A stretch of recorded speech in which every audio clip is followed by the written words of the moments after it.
John 10:10. Jesus says, I came so that everyone would have life and have it in its fullest. Kung kilala lang ng mga tao ang Panginoong Jesus, kung batid lang nila ang tunay niyang katuruan, walang iiwas, walang matatakot lumapit, at walang tatanggi. Ang kanyang kagustuhan para sa lahat magkaroon ng buhay na punong-puno, nag-uumapaw sa kahulugan at sa kasiyahan. A full life is what Jesus wants His people to have and to enjoy. Dear Lord, we thank you that you want us to have a full life. Now enlighten us, teach us, enable us to understand, to grasp the meaning of this very noble intention of yours for us. Be our preacher, our teacher, our leader. Turuan niyo po kami bigyan ng kaliwanagan. Dalangin namin ang lahat ng ito sa ngalan ng iyong anak na si Jesus. John 10:1-2. Very truly, I tell you, Pharisees, anyone who does not enter the sheep pen by the gate, but climbs in by some other way, is a thief and a robber. The one who enters by the gate is the shepherd of the sheep. Ipinapakilala ng Panginoon dito ang dalawang uri ng tagapag-alaga ng tupa, yung fake at yung totoo. At yung fake daw, umaakyat lang sa bakod, sa likod dumaraan, ang totoo, sa harapan ng bakod dumaraan. Care for sheep here is symbolized by the sheep pen. And it's important to understand the concept of the sheep pen during the times of Jesus. Noong panahon po ng Panginoon at noong mga panahon before and even after, ang mga tupa ay naalagaan, dinadala sila sa mga wilderness para kumain ng damo doon, para uminom ng tubig. Pero sa gabi, nasa panganib ang mga tupang ito. The sheep are in danger at night because wild animals would want to attack them. So there are sheep pens in the wilderness para mga hotel na mga hayop. Ito ay napapakuran, pagkatapos may isa lamang na pasukan at isinasara yon. Sa gitna ay may malaking apoy, malaking siga para lumayo at huwag lumapit ang mga mababangis na hayop. At doon nagkakaroon ng dayaan. Kung minsan mayroong mga fake na mga tagapag-alaga, pagka natutulog na yung mga ibang tunay na nag-aalaga, dinadala nila yung mga tupa palabas, ninanakaw nila para makain ng mga mababangis na hayop o kaya maibenta nila sa palengke, makatay, mapasama. This was the sheep pen that Jesus was talking about. An enclosure in the wilderness with one gate manned by a gatekeeper. Now there are many thieves and robbers. There are many fake shepherds. At ang kanilang layunin, the objective is to deceive the sheep and lead them out to be sold or to be butchered. In other words, the intention of the fake shepherds is for selfish gain. Gusto nilang pagtubuan, pagkakitaan, pakinabangan, yung mga tupa. So there are two types of shepherds, as Jesus teaches us. The fake shepherd, the thief and the robber. He does not enter by the gate, he enters over the fence, and is not received by the gatekeeper. And then there's the true shepherd, the one who enters by the gate. At malinaw na ipinapakita dito ni Jesus na siya ang tunay na tagapag-alaga ng mga tupa, hindi yung mga huwad, hindi yung mga fake. John 10:3-5. The gatekeeper opens the gate for him and the sheep listen to his voice. He calls his own sheep by name and leads them out. When he has brought out all his own, he goes on ahead of them, and his sheep follow him because they know his voice. But they will never follow a stranger. In fact, they will run away from him because they do not recognize a stranger's voice. So the true shepherd is recognized, listened to, and followed by his true sheep. The true sheep know and recognize, and they follow the true shepherd. The true sheep also knows a stranger's voice, and they run away from and do not follow false shepherds. So kung merong totoong tagapag-alaga ng tupa, meron din mga totoong tupa siya. At yung totoong tupang kanya, kilala ang boses niya at hindi susunod sa iba. Hindi lamang may tupa na nadadaya, merong tupang tunay na anak at alaga ng tunay na tagapag-alaga at sila hindi susunod sa iba. Immediately we recognize that there are really true believers in Jesus. And the true believers in Jesus will not be deceived by the voice of false shepherds. They will have the discernment, the spirituality, the intellect, the understanding to recognize false teaching and false shepherds. Meron silang niloloob, meron silang iniisip na hindi kayang dayain ng mga magagaling magsalita, ng mga magagaling magturo dahil sa loob-loob lang nila, nadadama nila kung ano ang dapat nilang sundan at ang hindi. So the true sheep follow the true shepherd. And the true shepherd and the true sheep can be known. Kaya magtataka ka, bakit naman sobrang-sobrang ang linaw-linaw naman, ang dadaya na yung isang katuruan, may sumusunod pa. Hindi sila yung true sheep.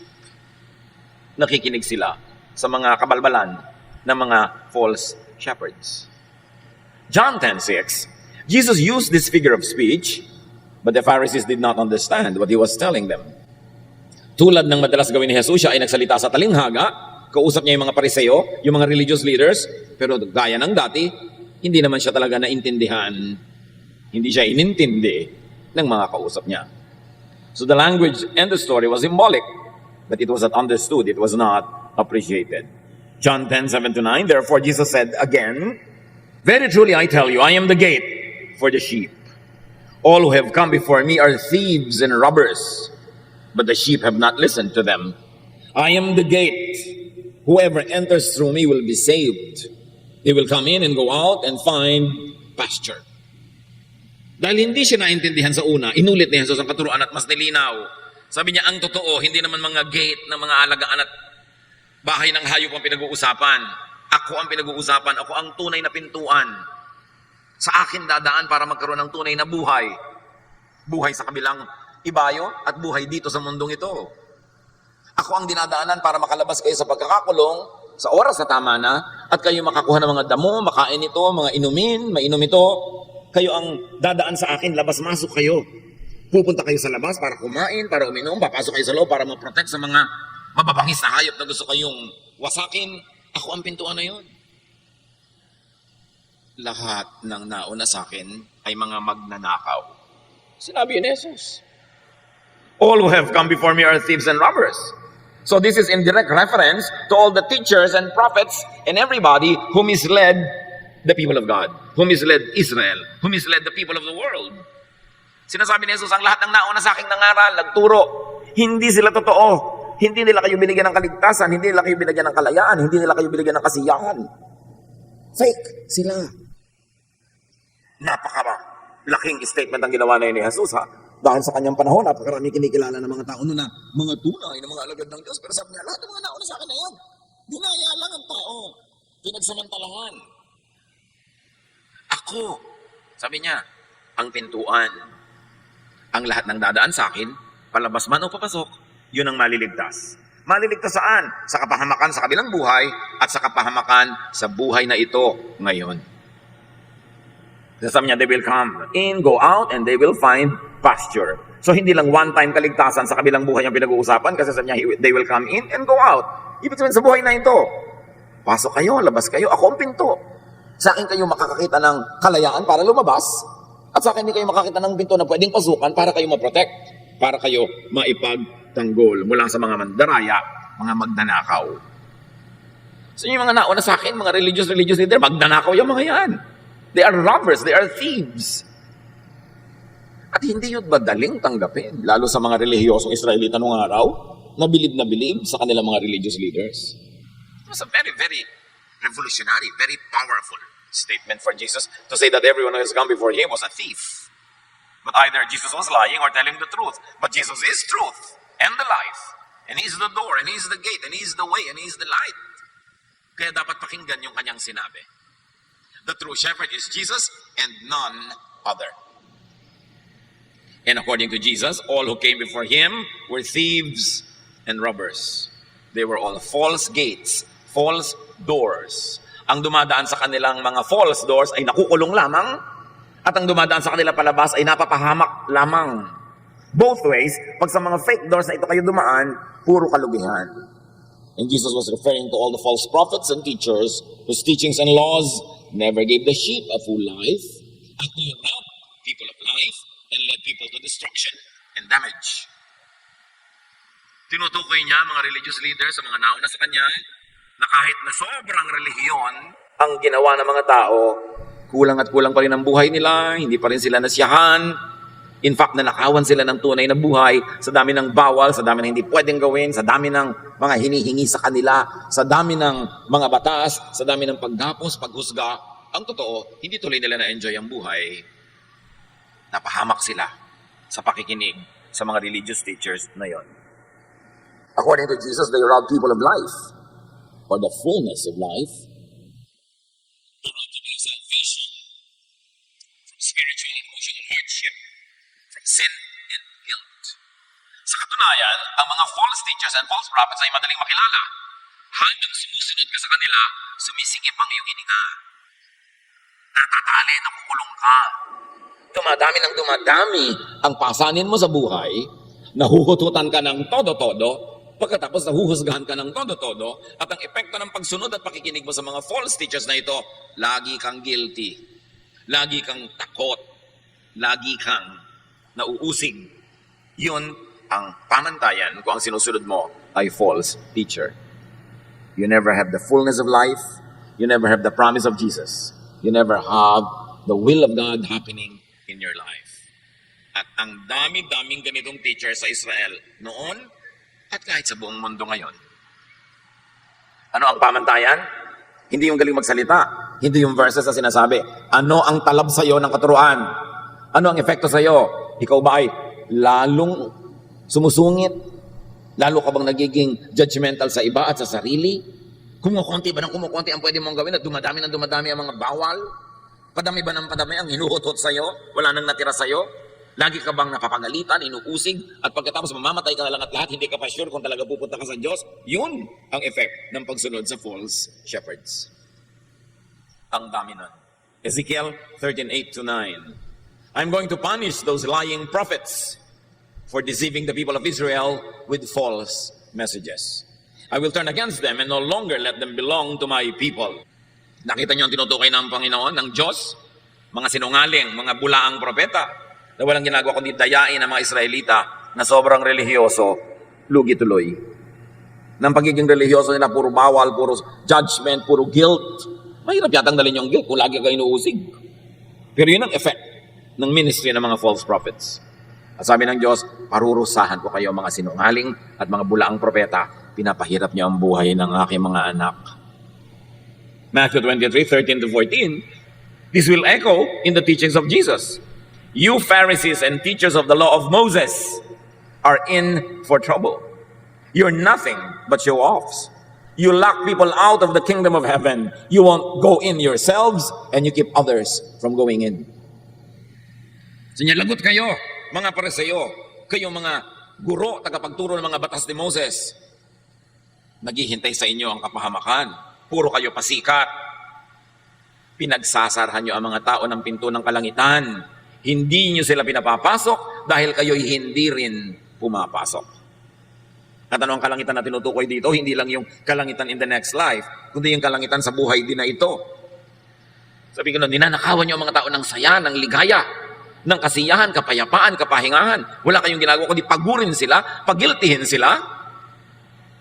Kasi kayo mismo, wala kayo sa kingdom of heaven. So paano kayo makakapagdala sa mga tao sa kingdom of heaven? How can you give what you do not have? So maging si Ezekiel, maging si Jesus, pareho ng sinasabi sa mga teachers of Israel.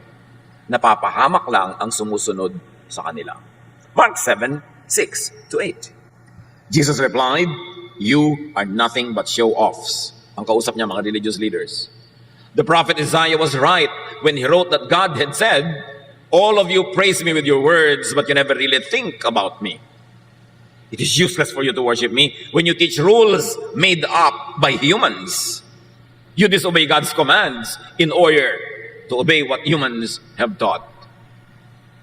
Ang kausap ni Jesus ay hindi yung mga satanista, hindi mga kulto, mga propeta, mga teachers of the law of Moses in the temple.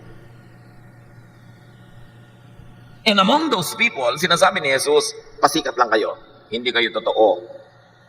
Tama ang sinabi ng propetang si Isaiah tungkol sa inyo at sa inyong mga ninuno. Hindi kayo marapat sumamba sa Diyos. Hindi naman talaga Diyos ang iniisip nyo. Ang mga turo nyo, mga religious turo na invento nyo lang.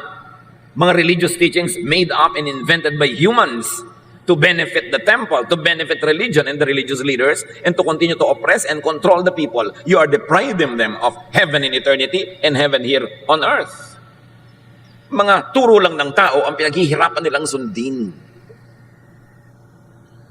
Galit na galit si Jesus sa mga religious teaching na imbento lang ng tao. Tapos sinasabi, turo yun ng Diyos.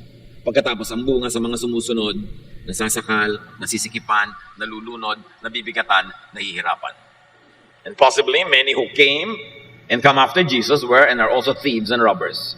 Hindi lang effective ang sinasabi ni Jesus sa mga teachers before His time, but also very possibly to many teachers after the time of Jesus on earth. In other words, may mga fake shepherds noon at ngayon. At sa buong kasaysayan ng relihiyon.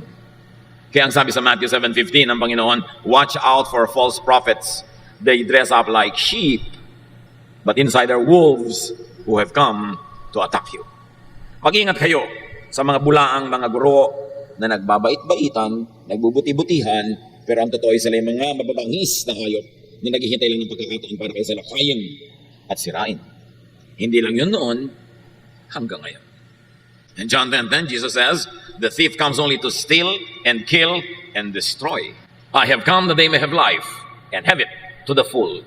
So the effect of the false prophet in believers is that they are stolen from, they are killed and destroyed. Ang buhay nila nawawala ng kulay, ng saya, ng sigla. Pero sabi ni Jesus, alam nyo ang epekto sa inyo kung ako ang tunay nyo sinusunod? Buong-buo ang buhay nyo. Full color. 3D, 4D pa. Masaya, payapa, tahimik. Yan ang talab ng turo ko, ang tunay na prophet, ang tunay na shepherd, sa mga tunay kong sheep na makikinig. So the fake shepherd is a thief who steals, kills, and destroys life with false and oppressive religiosity. Jesus-style spirituality sets free. Pharisee-style religiosity oppresses. So dapat nasusukat mo. Na-oppress ba ako? Nabibigatan ba ako o nagagaanan? Napapalaya ba ako o natatali? Sumasaya ba ako o lumulungkot? Gumagaan ba ang pakiramdam ko o lalong bumibigat habang dumadami ang aking religious activity? Remember, Jesus' listeners were the religious and the Pharisees, not common criminals and not sinners. Ang tinutukoy ni Jesus dito ay mga mukhang tama, mga mukhang relihiyoso, pero sobrang ligaw. Meanwhile, the true shepherd came to give life. Not only life, but full life through correct and liberating spirituality. Remember that the spirituality of Jesus is liberating. Hindi nakakakulong, nakakasakal, kundi nakakapagpalaya, nakakapagpagaan. Because there are two types of shepherds, there are also two types of lives of the sheep. Number one is led by false shepherds. That kind of life is stolen from and robbed of spiritual fullness, of peace and joy, of rest, and of love. Madaling makilala ang mga sumusunod sa false shepherds. Wala silang kapayapaan, wala silang katahimikan, wala silang kapahingahan ang loob, at di sila maibigin.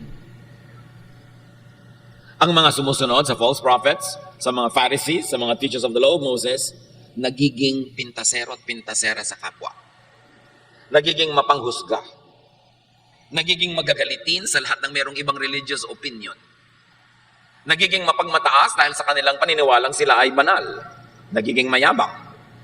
Those who follow false shepherds become self-righteous, judgmental, strict and unloving, even cruel to others. These are the types who will throw stones at those people who they think commit sin. Meanwhile, Jesus stopped and prevented those people from throwing stones. That is the Jesus style. The style of the law of Moses is throw stones at sinners. The style of Jesus is whoever is sinless, throw the first stone, which really means no one should be throwing stones. Dapat kilala. Ang daming Kristiyano, hindi naman Kristiyano ang asal, Fariseo. Ang daming Kristiyano, ang lifestyle hindi Kristiyano, Fariseo. Kasi you will know them by their fruits. Ano ang bunga? So, those that are led by false prophets are damaged and even destroyed. Wala na yata mas religious pa na bansa kaysa Israel at wala nang mas religious pa na syudad kaysa Jerusalem. Pero minsan, nang naglalakbay si Jesus at sa isang liko ay nakita niya yung lungsod ng Jerusalem sa ibabaw ng bundok. Siya'y nanangis sa lungkot, hindi sa tuwa. Matthew, when he saw the crowds, he felt sorry for them. They were confused and helpless, like sheep without a shepherd. Can you imagine? Matthew 9:36. Nung makita ng Panginoon ng mga tao, napaluha siya, nalungkot siya, naawa siya, dahil sa kabila ng kanilang relihiyon, para sila mga tupang walang tagapag-alaga. Sila yung mga ligaw, sila yung mga kawawa, nasa panganib, mga gutom, uhaw, sa kabila ng kanilang araw-araw na relihiyon. Hindi nadadaan yan sa religion, religious activity, dalas mong magdasal, Bible version. Ang point, pinagaharian ka ba ni Jesus? Siya ba ang tunay mong shepherd? 2 Peter 2:1-3. Sometimes false prophets spoke to the people of Israel. False teachers will also sneak in and speak harmful lies to you. But these teachers don't really belong to the master who paid a great price for them, and they will quickly destroy themselves. Many people will follow their evil ways and cause others to tell lies about the true way. They will be greedy and cheat you with smooth talk, but long ago God decided to punish them, and God doesn't sleep. Ang linaw. Sabi nga, kahit ang Israel, binobola, niloloko ng mga bulaang propeta, nakikinig naman sila. Hindi sila tunay na galing sa Diyos. At marami mga tao susunod sa kanilang mga baluktot na mga pamamaraan. Sila ay magiging mga agahaman, mga sakim. Tatayain kayo, peperahan lang kayo ng mga relihiyon na yan. So, yung mga kayo na yan, matagal na kalabi ng Diyos at hindi natutulog ang Diyos. So, dapat hindi na tayo matulog. Maging mapagbatsyag. Sa mandaraya, pantubola, mahihirapan ka lang. Matthew 23:15, you Pharisees and teachers of the law are in for trouble. You're nothing but show-offs.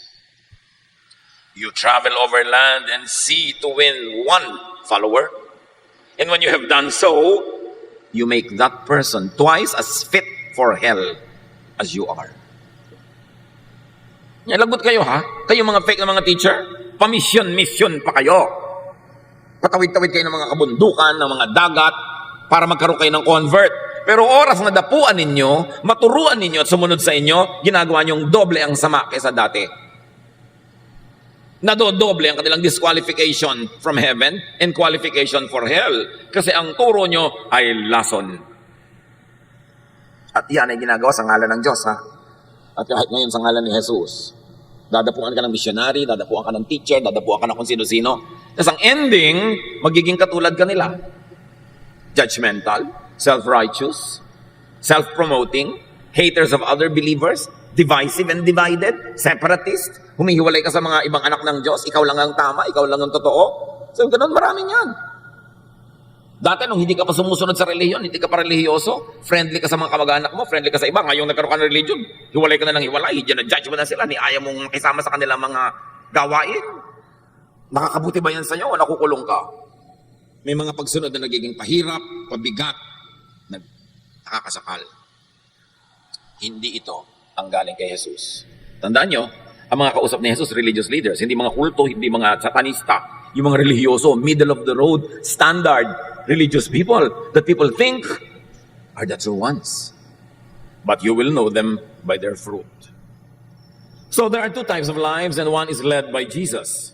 Saved from damage and destruction, saved from imprisonment and oppression, freed to come in and out, to find pasture, satisfaction, fullness. Yun ang mga anak ng Diyos sa pamamagitan ni Jesus. May laya na hanapin kung ano ang nagbibigay ng kasiyahan, pasture, waters to drink, and they are free to come in and out. Hindi sila controlled. Saved and freed from false shepherds, from religiosity and spirituality that binds and imprisons. Saved from religiosity that robs people of life, of the enjoyment of life, of peace, of rest. Saved from religiosity that burdens people with impossible laws. Kaya ang laging sinasabi ni Jesus, teachers of the laws of Moses. And not only the 10 Commandments, but 613 other misbots, invented human teachings that regulate every aspect of daily life. That it is impossible to obey all of them every day, so that at the end of every day, you feel guilty for being a lawbreaker. Laws that should not have been there in the first place. Ang dami-daming religious laws na hindi naman talaga galing sa Diyos, pero ipinasa ng mga taong yun na sabi ng Diyos. Kung talagang sabi ng Diyos, dapat nagpapalaya, nagpapanginhawa, hindi nang nanakal at nagpapahirap. Be discerning. Ang tinutukoy ni Jesus dito, hindi mga obviously satanic teachings, but what seem to be godly teachings, whose ending, whose result is that people get oppressed. Burdens with impossible laws. Unbearable condemnation and judgment. Religiosity that promotes burning guilt. Spiritual destruction, which is really hell on earth. Kaya kawawa yung mga ibang napapasama sa mga ganung uri ng religiosity. Hirap na hirap araw-araw, guilty. Nawawalan ng kapayapaan, laging natatakot, takot na takot sa end times, takot na takot sa second coming. Puro panakot. Dapat kang matuwa. Kung will of God ang end times, kung will of God ang second coming, dapat kang matuwa. Ano nakakatakot dun?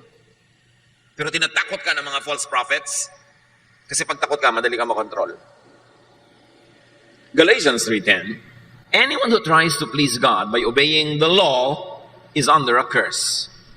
The scriptures say, everyone who doesn't obey everything in the law is under a curse. Galatians na ang nagsasabi. Sino man daw na magsisikap na bigyan ng kasiyahan ng Diyos sa pamamagitan ng pagsunod sa mga batas ni Moses, ay daig nyo pang isinumpa. Bakit? Hindi nyo naman masusunod lahat. Lagi kayong kulang, lagi kayong guilty. Kung ang pagsunod niyan ang gagawin yung daan patungo sa Diyos, mabibigo kayo para na kayong isinumpa. Truth is, Jesus freed people from Judaism. Yun ang misyon ni Jesus. Iniligtas niya ang mga tao sa mga batas ni Moses. Iniligtas niya ang mga tao sa mga batas na imposibleng masunod. Mga batas na lagi nagpapagilty, nagpapahirap ng buhay. At inulit ang Galatians. Sabi ko na, hindi kasiyahan ng Diyos na sumunod kayo to the letter sa lahat ng mga religious regulation kasi hindi nyo naman masusunod. Ang ending, lagi kayong kulang. Hindi kayo matatahimik. James 2:10, if you obey every law except one, you are still guilty of breaking them all.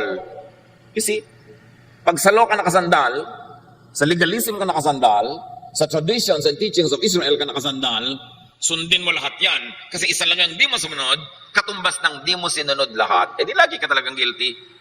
At yun, na inahalata na ng langit, ipinadala si Jesus para ituwid ang baluktot na katuruan na puro law, kasi walang maliligtas sa pamamagitan ng batas. Walang matatahimik, walang mapapayapa. Malino ba yung sinasabi ni Jesus? Hindi na kayo under the law. You have been set free from the law by the love of God. Inibig na lang kayo ng walang patakaran kasi kung dadaanin sa law, walang papasa. And yet, marami sa atin laging guilty pa rin. Acts 15:10, nung may mga bagong Christian, pinipilit ng mga Jewish na naging Christian, na maging Hudyo din, yung mga bagong Christian na hindi naman Hudyo dati. In other words, o gentle ka, hindi ka Hudyo, pero naging Christian ka, magpaka-Hudyo ka muna. Mga lalaki, kailangan na namang magpatuli kahit matanda na. Mga babae, sundin nyo lahat ng mga ceremonial law bago kayo maging Christian. At sabi ng Acts 15:10, now why are you trying to make God angry by placing a heavy burden on these followers? This burden was too heavy for us or our ancestors. Ang linaw. Sabi ng guro, bakit nyo ginagalit ang Diyos? Na yung mga hindi Hudyong tulad natin, gagawin nyo pang Hudyo ngayon. Hudyo tayo, naging Christian. Bakit yung hindi naging Hudyo na naging Christian, gagawin nyo pa uling Hudyo? Sabi ng ganon, ang hirap maging Hudyo. Ang bigat. Hindi nasunod ng mga ninuno natin, hindi rin natin nasunod. Tapos yung hindi na nga Hudyo, gagawin mo pang Hudyo? Hindi gagaya mo sila sa atin ng mga bigo. Mabigat ang buhay, mahirap. At mga kapatid, hindi lang ito nung araw ng Book of Acts ay sinusulat. Ngayon din, maraming mga hindi na nga Hudyo, naguhudyo-hudyuhan pa. Sumasali pa sa pagiging Hudyo, kinokopya ang mga damit ng Hudyo, mga patilya ng Hudyo, mga festival ng mga Hudyo. Yung sinabi na nga dito, tayo hindi natin nasunod dyan. Bakit dito dami pa natin yung hindi Hudyo? Ang linaw na nito, pero hanggang ngayon, ang nandudumilap ang katotohanan ito, ang dami pa rin gustong mag-Hudyo-Hudyuhan. Tatawagan kayo sa telepono, akyatin kayo sa bahay nyo, re-recruiting kayo para maging Hudyo-Hudyuhan kayo tulad nila. Ang linaw na nga ng Acts 15:10. Gumawa kayo ng malaking plakad, ipakita yun sa kanila.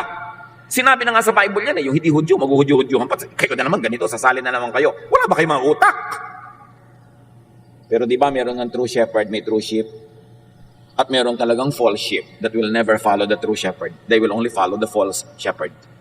Kaya nagkakakilakilanlan. kung sino ang sinusundan. Si Jesus dapat. Sinabi niya, kayong mga Pharisees kayo, may araw din kayo. Napapahamak ang mga sumusunod sa inyo. Dumadami ang mga patakaran, dumadami ang mga batas na hindi naman nasusunod, dumadami ang pagkukunwari, ang pagbabalat kayo, dumadami ang guilt. Jesus, the true shepherd, saved and saved sheep and people by taking the punishment for sin upon himself. Salvation is free, but it is not cheap. Jesus paid for all the sins of the world, and therefore there's no more necessity for anyone to go through God through the law. Jesus satisfied all the requirements of the law in behalf of those who will believe in him. Therefore, if you believe in Jesus, it's better than having obeyed all the laws. All the laws that become stepping stones to heaven become irrelevant to people who believe in the true shepherd. Because Jesus fulfilled all the requirements of the law in behalf of all those who cannot fulfill it anyway. Kaya may tagapagligtas. Siya ang sumunod, siya ang umako sa ating mga pagkukulang. Kaya pag naniniwala ka kay Jesus, lahat ng accomplishment niya na perfect life, perfect obedience, nagiging sa atin at hindi na tayo kailangang sumali pa sa pagpapakahirap sa pagiging Hudyo. 1 Peter 2:24, Christ carried the burdens of our sins. He was nailed to the cross so that we would stop sinning and start living right. By His cuts and bruises, you are healed. So sa perfect obedience of Jesus to God, tayo ay iniligtasan niya sa hirap ng pagsunod sa mga regulasyones. Jesus saves people by eliminating sin. One is by paying for it and by eliminating the law that makes everyone guilty or feel guilty. Dalawa ang ginawa ni Jesus para mawala ang kasalanan. Una, binayaran na niya ang lahat ng bayad para sa mga nagkasala. Pangalawa, inalis niya lahat ng law. At kung wala ng law, paano mo pa-break yun? Kung wala na yung law of Moses, paano mo pa-break? Therefore, hindi ka na magiging lawbreaker kasi inalis yung law. Dati may nakalagay, no parking. Pag nag-park ka, you become a lawbreaker. Nung inalis yung no parking sign, pinalitan ng batas, nag-park ka. Nagpa-park ka pa rin tulad ng dati. Kaya lang nung araw nagkakasala ka, ngayon hindi na kasi pinalitan na yung law. Kailan may intindihan ng mga Kristiyano that we are not under the law? It doesn't mean that we will live wanton, careless lives. But we observe good manners, we observe ethics, we observe all that is admirable and needed in a civilization, but not to be saved, but because we are already saved. Not to win God's favor, but because we are already in God's favor. Gumagawa pa rin tayo ng mabuti, iniiwasan pa rin natin paggawa ng masama, pero hindi para tayo tanggapin ng Diyos, kundi dahil natanggap na niya tayo, para naman maganda ang dating. At sa mga panahon na tayo nagkukulang, nadadapa, hindi ka magigilty na naman sobra, hindi ka maghahampas ng sarili mo, magpapako ng sarili mo sa krus, kundi tatanggapin mo ang walang bayad na pagpapatawad, restoration ng Diyos through Jesus. That is salvation by grace.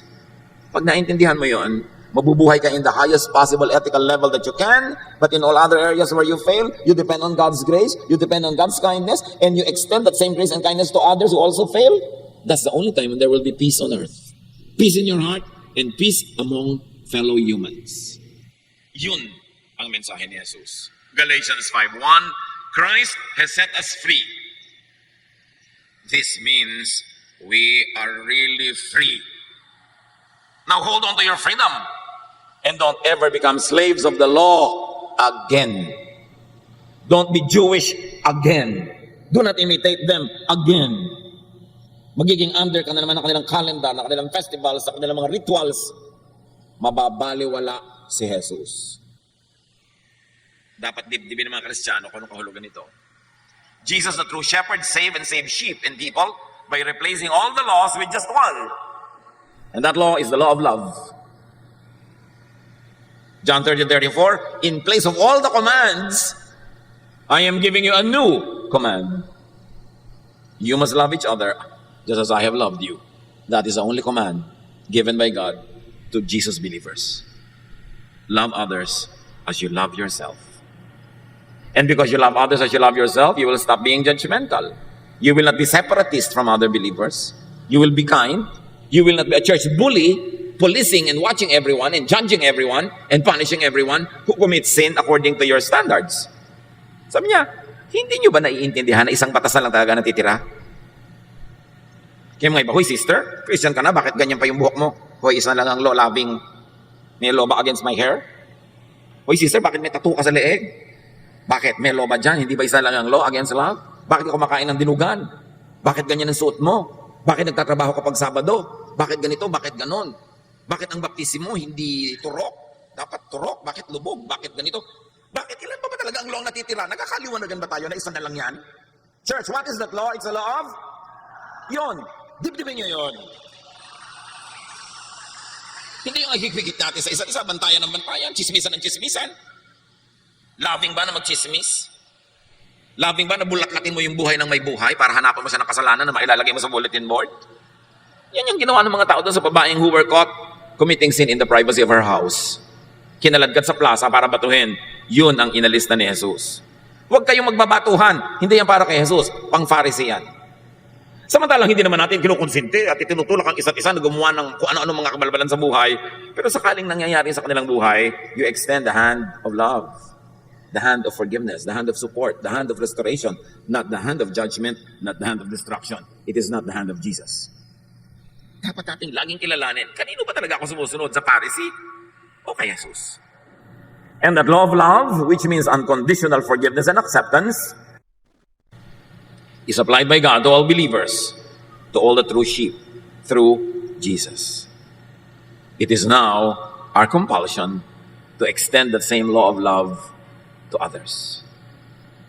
John 3:16-18. God loved the people of this world so much that He gave His only Son, so that everyone who has faith in Him will have eternal life and never really die. God did not send His Son into the world to condemn its people. He sent Him to save them. No one who has faith in God's Son will be condemned. And if we can add, no one who has faith in God's Son should condemn others. Do not burn the bridge over which you too must pass. And that is the bridge of love, the bridge of forgiveness, the bridge of unconditional acceptance of others. Do not let false shepherds rob you of life, of the fullness of life. Maraming false, kahit laging nagpe-praise the Lord. Matthew 7:21-23. Jesus speaks, "Not everyone who calls me their Lord will get into the kingdom of heaven. Only the ones who obey my Father in heaven will get in. On the day of judgment, many will call me their Lord. They will say, 'We preached in your name, and in your name we forced out demons and worked many miracles.' But I will tell them, 'I have nothing to do with you. Get out of my sight, you evil people.'" Sa araw daw ng paghuhukom, marami magsasabi kay Jesus, "Uy, dapat po kasama kami dyan sa kaligtasan na yan. Sa inyong pangalan kami nangaral, sa inyong pangalan nagpalayas kami ng mga demonyo, sa inyong pangalan nag-charity kami, gumawa kami ng mga kabanalan at kabaitan." Sabi ni Jesus, "Hindi ko kayo kilala, umalis-alis kayo sa harap ko." So hindi lahat ng sinasabi ang pangalan ni Jesus, gumagawa naman kung ano-ano sa pangalan ni Jesus, ay tunay nga. Paano malalaman? Ano ang bunga ng turo nila sa tinuturuan nila? Napapalaya ba o nagagapos? Gumagaan ba o bumibigat? Bumabait ba o sumusungit? Doon nagkakakilanlan. Sabi ni Jesus, "You will know them by their fruits." Know and avoid false shepherds. Avoid modern-day Pharisees and false prophets who continue to oppress, mislead, rob, and kill sheep in the name of Christ. Huwag padaya. Linawan ang pagmamatsyag. Maging malaya at magpalaya ng iba sa ngalan ni Jesus. Dear Lord, we thank you. Our Father, we thank you because Jesus, your Son, sets us free. Salamat at pinalaya mo na kami sa mga religious laws at isang law na lang natira, the law of love. Turuan niyo kami, Lord, na pairalin din sa aming buhay. Na huwag maging lisensya sa aming gumawa ng mali dahil hindi kami under the law. But because we are under your grace and under your love, lalo kaming mas maging mabait pa, mabuti, mas tama. At sa mga panahon kami nabibigo, nagkukulang, turuan niyo kami na pati mga sarili namin, ipatawarin din namin dahil pinapatawad niyo kami. At turuan niyo kami magpatawad din sa iba. Mga kapatid, pag bulay-bulayan sa mandali, ang kahulugan ng lahat ng ito, that we are not under the law, that Jesus wants a full life for us. Review your life kung full o kulang, at kung kulang, sino ang sinusunod niyo, bakit kulang? Dear Lord, as your people bow before you and ponder these, speak to each one of us.